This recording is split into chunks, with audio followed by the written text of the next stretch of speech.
ফেসবুকের fake profile থেকে সাবধান থাকবেন কিভাবে? ফেসবুকে আলাপ থেকে প্রেম, প্রতারণা, অবশেষে আত্মহত্যা, এমন ঘটনা এখন প্রায় রোজই শোনা যায়। ফেক প্রোফাইলের আড়ালে অপরাধমূলক কাজে ভরে গেছে সোশ্যাল মিডিয়া।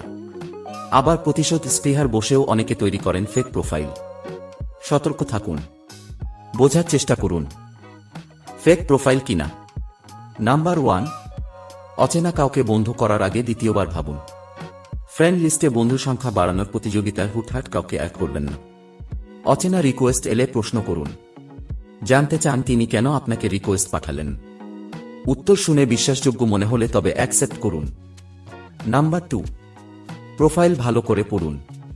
কি করেন, কোথায় থাকেন, কোথায় পড়াশোনা করেছেন সে বিষয়ে স্পষ্ট তথ্য আছে কিনা দেখুন।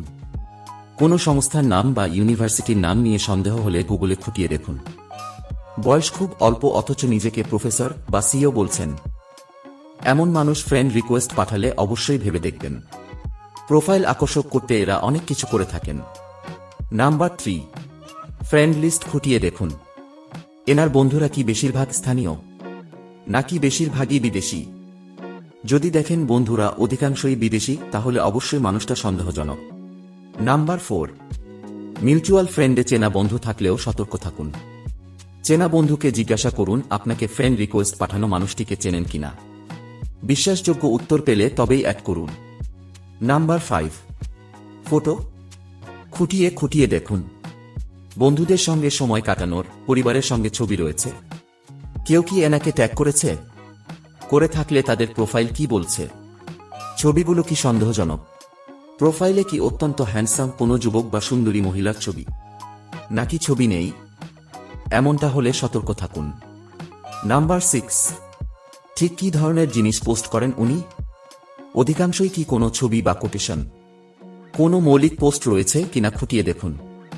যদি থাকে তবে তা নিয়ে বন্ধুরা মন্তব্য করেছেন কিনা, লাইক করেছেন কিনা, শেয়ার করেছেন কিনা অবশ্যই দেখে নিন। নাম্বার 7, যদি ইতিমধ্যেই অ্যাড করে থাকেন তবে খেয়াল রাখুন উনি কি বলেছেন সেই দিকে। কথাবার্তা কি অসঙ্গত? নিজের সম্পর্কে অতিরিক্ত তথ্য দেন নাকি একেবারেই দেন না? এই দুটোই কিন্তু সন্দেহজনক। সন্দেহ হলে পাল্টা প্রশ্ন করুন। নাম্বার 8, ফোন নম্বর, অল্প আলাপেই নিজের ফোন নম্বর, ইমেল অ্যাড্রেস দিয়ে দেবেন না। যদি দেখেন প্রথম দিনেই উনি আপনার নম্বর চাইছেন, দেখা করতে চাইছেন তবে অবশ্যই সতর্ক হন। নাম্বার 9, প্রেম, শুরু থেকেই আপনার প্রতি ভাললাগা প্রকাশ করেন বা প্রেম নিবেদন করেন তাহলে নির্দ্বিধায় এনাকে ফ্রেন্ড লিস্ট থেকে বাদ দিন। ফেক প্রোফাইল থেকে এই ধরনের প্রস্তাব প্রায়ই আসে। নাম্বার 10, অশালীন প্রস্তাব, এমনটা হলে অবিলম্বেই ব্লক করুন। যদি চ্যাট করতে করতে আপনাকে ছবি পাঠাতে বলেন বা আপনার সব ছবি লাইক করতে থাকেন তাহলে বুঝবেন মানুষটি বিপজ্জনক। এদের ব্লক করে রাখাই ভালো। ধন্যবাদ সবাইকে। আজকের ভিডিওটা এখানে শেষ করছি। সবাই ভালো থাকবেন। এ ধরনের ভিডিও আরও পেতে চাইলে পেজটাকে অবশ্যই ফলো করে রাখবেন। আসসালামু আলাইকুম। আল্লাহ হাফেজ।